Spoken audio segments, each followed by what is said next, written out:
பொருட்களும் வழங்கும் முறை சீராக்கப்பட வேண்டும். கடைசியா மீன்பிடிக்க செல்லும் காரைக்கால் மீனவர்களை அடிக்கடி கைது செய்யும் இலங்கை கடற்படை அவர்களின் படகுகளையும் பறிமுதல் செய்து விடுகிறது. அதனால் நீண்ட போராட்டங்களுக்கு பிறகு அவர்கள் விடுவிக்கப்பட்டாலும் படகுகள் கிடைக்காததால் ஒரு மோசமான நிலைக்கு தள்ளப்படுகின்றனர். இந்த நிலை மாற வேண்டும்.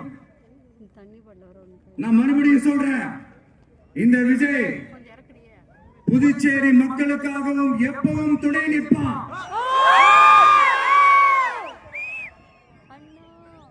வரப்போற புதுச்சேரி தேர்தல் களத்துல நம்மளுடைய தமிழக வெற்றி கழகத்தின் கொடி பட்டொளி வீசி பறக்கும். கான்பிடென்ட் நல்லதே நடக்கும்.